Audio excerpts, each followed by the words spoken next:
खाने के बाद आस्था रुद्र को मैसेज करती है। थैंक्स रुद्र जी। रुद्र बार में अमन के साथ ड्रिंक कर रहा होता है। मैसेज की बीप से रुद्र मोबाइल देखता है अपना, और आस्था का मैसेज देख उसके चेहरे पर मुस्कुराहट आ जाती है। रुद्र जल्दी से टाइप करता है, नो थैंक्स आस्था। तुमने सुना तो होगा कि दोस्ती में सॉरी और थैंक्स की कोई जगह नहीं होती है। आस्था अपना ध्यान रखना, मैं कल बात करता हूँ। Good night. Good night Rudra ji. Message देख रुद्र हंसते हुए अपना मोबाइल साइड में रख देता है। आस्था का मैसेज था, रुद्र हाँ अमन, पर तुझे कैसे पता चला? तेरी स्माइल देखकर अच्छा लगा, पर कल जब तूने शराब को हाथ तक नहीं लगाई तो मुझे लगा कि इस जहर से तू दूर हो गया है, पर आज फिर से तू वहीं पर है। अमन, अब शराब की आदत इतनी हो गई है कि अब गम खुशी पता ही नहीं चलता। कल खुश था, जब आस्था को देखा, उसने मुझे पहचाना, तो ना जाने क्यों कल सब कुछ अच्छा सा लग रहा था।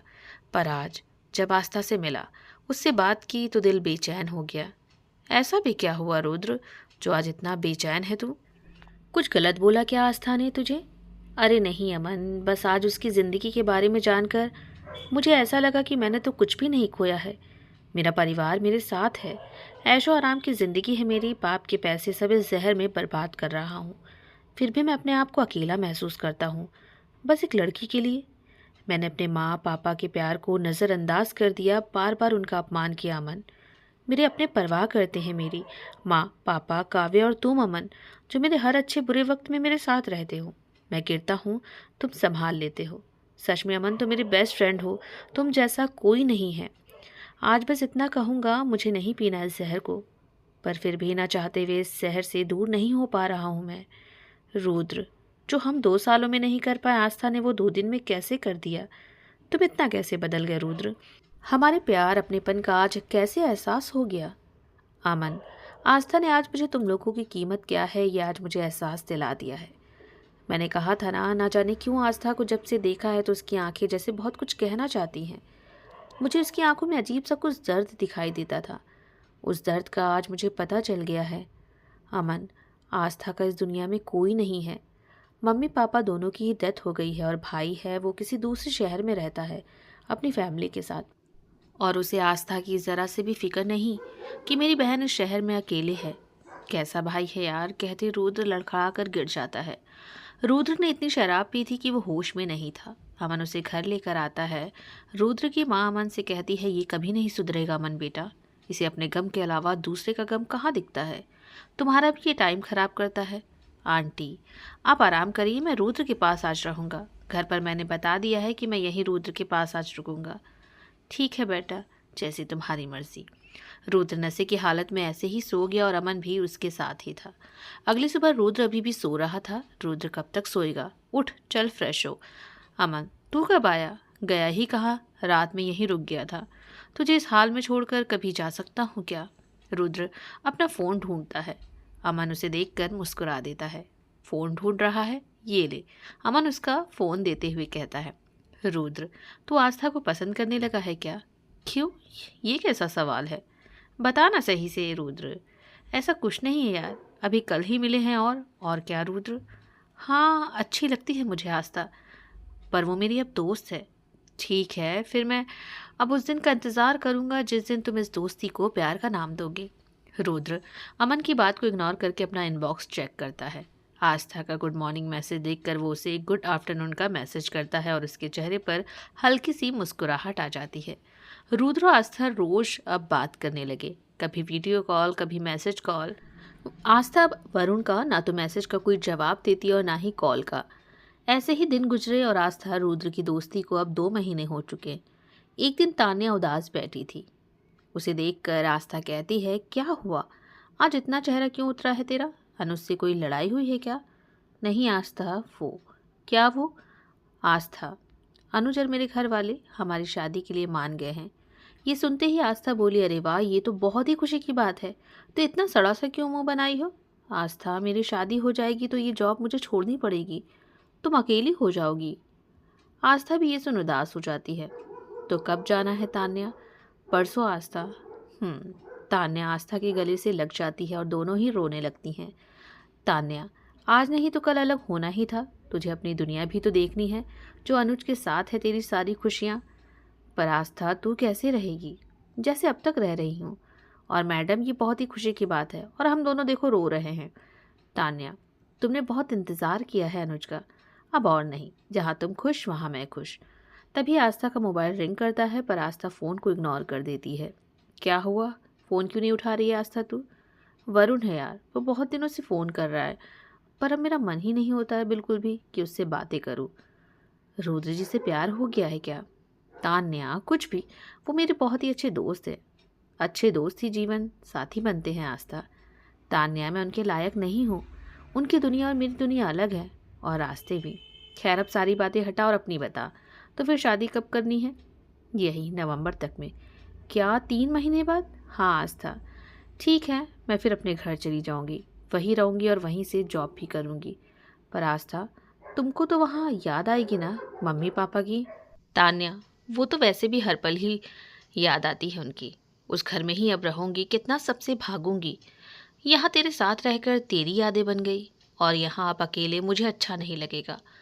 कब तक मैं अंधेरों से भागूंगी? एक ना एक दिन तो अंधेरे का सामना करना ही पड़ेगा मुझे। और पापा कहते थे कि अगर हमने अंधेरे का सामना कर लिया तो फिर पक्का हमारी ज़िंदगी में रोशनी खुद चल कर आएगी। आस्था ने फैसला कर लिया था कि वो अपने घर पर ही अब रहेगी। 2 दिन बाद तान्या अपने गांव चली जाती है और आस्था अपने घर आ जाती है। घर का दरवाज़ा खोलते ही आस्था की आंखों के सामने अपने माँ पापा के साथ बिताए हर पल याद आने लगे। उसकी आंखें नम हो गई। पीछे ही खड़ी आस्था के चाचा की बेटी अंकिता उसे देख कहती है, आस्था तुम कब आई? आस्था अपने आंसुओं को पोंछते हुए कहती है, बस अभी आई हूँ। दोनों अंदर आते हैं। आस्था सामान रखकर अपनी नज़र घर में चारों तरफ दौड़ाती है। घर बहुत ही गंदा हो गया था। हर तरफ धूल जमी हुई थी, दीवारों और छत पर जाले लगे हुए थे।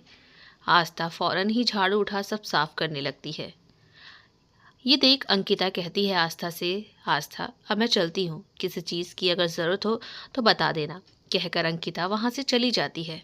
सारा दिन सफाई में ही निकल गया। आस्था ने समय देखा तो शाम के 7 बज गए। आस्था खुद से ही कहती है, अरे 7 बज गए, घर में राशन वगैरह कुछ नहीं है, रात में क्या बनाऊंगी, और फिर कल टाइम नहीं मिलेगा। आस्था फौरन हाथ मुंह धोकर तैयार हो जाती है और पर्स लेकर मार्केट आ जाती है। सारा सामान लेकर वो वापस रिक्शे से आ रही होती है कि सामने उसे एक कार दिखती है और एक लड़का बाहर खड़ा था। किसी को वो फ़ोन लगा रहा था और एक लड़का अंदर बैठा था। आस्था का रिक्शा जैसे ही कार के नज़दीक पहुंचता है, कार में अंदर रुद्र को बैठा देख वो तुरंत अपना रिक्शा रुकवाती है और उतरकर गाड़ी के पास आ जाती है। पास जाकर आस्था देखती है कि लड़का वो कोई और नहीं, रुद्र है। आस्था रुद्र को बेसुध हालत में देख चौंक जाती है। पास में खड़े वो लड़के से कहती है, क्या हुआ? रुद्र जी ठीक तो है ना? आपको कोई हेल्प चाहिए? अरे आस्था, आप यहाँ? मैं अमन, रुद्र का दोस्त। उस दिन मैं रुद्र के साथ था, याद है आपको? हाँ याद है। रुद्र जी को क्या हुआ है? गाड़ी का एक्सीडेंट हुआ है क्या? अरे नहीं आस्था, सब ठीक है। गाड़ी खराब हो गई है और बस मैकेनिक को ही फ़ोन कर दिया है, वो बस आता ही होगा। तो फिर रुद्र जी को क्या हुआ है? वो आस्था। फिर अमन चुप हो जाता है। चुप देखकर आस्था अमन से बोलती है, क्या हुआ, बोलिए ना। वो आस्था, उसने बहुत ड्रिंक की है। ड्रिंक मतलब शराब पी है? आस्था हैरानी से कहती है, हाँ आस्था, रुद्र ने शराब पी है। आज ही ऐसी हालत है या फिर ये हमेशा ऐसे ही? आस्था, रुद्र की ये हालत हमेशा होती है। ऐसी क्या बात है कि रुद्र जी ने ऐसी अपनी हालत कर ली है कि वो होश ही गंवा बैठे हैं? सब ठीक है ना? तभी मैकेनिक आ जाता है। अमन मैकेनिक से कहता है कि जल्दी से देखो गाड़ी में क्या हुआ है। मैकेनिक गाड़ी ठीक करने लगता है। आस्था अमन से कहती है, ठीक है, आप इन्हें संभालिए, इन्हें पहुंचा दीजिएगा घर, और अब मैं चलती हूँ। कहकर आस्था वहाँ से घर चली आती है। घर आते ही आस्था सोच में पड़ जाती है। आस्था खुद से ही कहती है कि क्या रुद्र जी रोज ऐसे ही नशे की हालत में घर जाते हैं? क्या रुद्र जी सबकी तरह बड़े घर के बिगड़ैल बच्चे हैं? नहीं नहीं, आस्था क्या सोचे जा रही है? अगर रुद्र जी ऐसे होते तो 2 महीने हो गए मेरी रुद्र से दोस्ती के। उन्होंने कभी कुछ गलत नहीं बोला और ना ही अपने पैसों का रुआब दिखाया। कितना समझते हैं मुझे, इतना मत सोच। दोस्त हैं वो तेरे, एक कमी है तो क्या हुआ? और इतना क्यों सवालों में उलझना, कल खुद मैं उनसे पूछूंगी कि ये सब आखिर क्या है। रात से सुबह हो जाती है पर आस्था अभी भी सो रही थी। सारे काम कि थकावट से आस्था की सुबह आंख नहीं खुली। मोबाइल की घंटी बजती है, आस्था फौरन ही उठकर बैठ जाती है। अपना फ़ोन देखती है तो फ़ोन रुद्र का था। आस्था रुद्र का फ़ोन रिसीव करती है। हेलो जी रुद्र जी। आस्था कब से तुम्हें फ़ोन लगा रहा हूँ और तुम हो कि मेरा फ़ोन नहीं उठा रही हो सुबह से। रुद्र जी सुबह ही तो है। अरे मेरा मतलब कि 8 बजे से लगा रहा हूँ और सुबह के अब 10 बज चुके हैं। क्या सुबह के 10 बज चुके हैं? आस्था की नज़र फौरन घड़ी पर पड़ती है। आस्था समय देखकर अपने सर पर हाथ रख लेती है। आस्था क्या हुआ? कुछ नहीं, बस अब 10 बज गए हैं। अब कितनी भी जल्दी करूँगी पर समय से अपनी जॉब पर पहुँच नहीं पाऊँगी। आज तो देर ही हो गई। अच्छा आप बताइए कैसे हैं? तभी दरवाजे की बेल बजती है। रुद्र जी 2 मिनट होल्ड करिएगा, दरवाजे पर कोई है, कहकर आस्था दरवाज़ा खोलती है कि सामने आस्था की चाची आस्था पर बरस पड़ती हैं। माँ बाप चले गए हैं तो थोड़ा संभल कर रहो। अपना घर है, भाई का घर है, पर तुमको तो किराए पर रहना है आस्था। दुनिया वाले क्या क्या अब तुम्हारे बारे में कहते हैं पता है आस्था? कि माँ बाप है नहीं और लड़की अपने मन की करने लगी है। अरे तुम हमारे नाक कटवा ही दोगी। आस्था अब सबकी बात मान और किसी से भी शादी कर ले। अब तो 28 की हो चुकी है। सबको सुकून से रहने दो। और बिजली का ये बिल है, जाकर भर देना इस महीने का। बाकी तो हमने भर ही दिया है, पर अब तुम इस घर में आ गई हो तो अब तुम सारे अपने घर के काम खुद ही करो। और तुम दोनों भाई बहन जो बिल अब तक के भरे हैं हमने ना, वो सारे पैसे वापस लौटा देना हमें। आस्था के हाथों में बिजली का बिल थमाकर चाची चली गई। सारी बातें रुद्र सुन लेता है। आस्था कहाँ हो तुम? जी मैं अपने घर आ गई हूँ। वो रुद्र जी तान्या की शादी होने वाली है तो वो अपने गांव चली गई और मैं अकेली वहाँ क्या करती, इसीलिए मैं यहाँ घर आ गई। अब यहीं रहूँगी। आस्था तुम घर आ गई हो? इतना सब कुछ हो गया, तुमने मुझे बताना भी ज़रूरी नहीं समझा? रुद्र जी सब कुछ अचानक से हुआ और पहले तो आप सुनिए। नाराज़ मुझे आपसे होना चाहिए और उल्टा आप ही मुझसे नाराज़ हो रहे हैं। कल रात में मैंने आपकी हालत देखी थी। क्या था वो सब? गुस्से से आस्था कहती है। सॉरी आस्था, मैंने तुम्हें कभी बताया नहीं कि मैं ड्रिंक करता हूँ, पर हालात ही ऐसे हो गए कि अपना दर्द कम करने के लिए ये कदम उठाना पड़ा मुझे। सही कह रहे हैं आप रुद्र जी। तो चलिए आज से हम दोनों साथ बैठकर एक दूसरे का गम कम करते हैं ड्रिंक करके। आस्था की बातों से रुद्र जोर से हंस पड़ता है। हंस क्या रहे हैं आप? सही तो कह रही हूँ मैं। रुद्र जी आप मेरे अच्छे दोस्त हैं, है ना? तो आप मुझसे वादा करिए कि आज से आप शराब को हाथ तक नहीं लगाएंगे और अपनी सेहत से कोई खिलवाड़ नहीं करेंगे। आस्था वादा तो नहीं, लेकिन हाँ आज से शराब बंद। खुश अब? जी बहुत खुश। पर मुझे जानना है कि आखिर ऐसा क्या हुआ जिसके कारण आपने अपनी ऐसी हालत बना ली। हाँ आस्था सब बताऊंगा, पर पहले मिलोगी तब। जी ज़रूर, शाम को मिलते हैं। नहीं आस्था मुझे अभी मिलना है तुमसे। पर रुद्र जी। आस्था मुझे कुछ नहीं सुनना है, प्लीज़ मिल लो ना। पर इस समय अभी तो मैं सो कर उठी हूँ रुद्र जी। आस्था अपने घर का एड्रेस सेंड करो जल्दी से। लेकिन रुद्र जी लेकिन वेकिन कुछ भी नहीं आस्था, अब तुम घर पर हो तो मैं वहीं आ जाता हूँ। आस्था घबरा जाती है और कहती है रुद्र जी यहाँ घर पर? देखो आस्था तुम मना नहीं करोगी, जिसको जो कहना है कहने दो। मैं तुम्हारे साथ हूँ आस्था। बस अब सारी परेशानियाँ मुझ पर छोड़ दो ना आस्था तुम, प्लीज़। जी रुद्र जी मैं आपको अभी एड्रेस सेंड करती हूँ। ठीक है फिर, अब सारी बातें वहीं आकर करूँगा, कहकर रुद्र फ़ोन रख देता है। रुद्र का इस तरह जिद करना और इस तरह से उस पर हक जताना आस्था को बहुत ही अच्छा लग रहा था। वो रुद्र को ना ही नहीं बोल पाई घर आने से।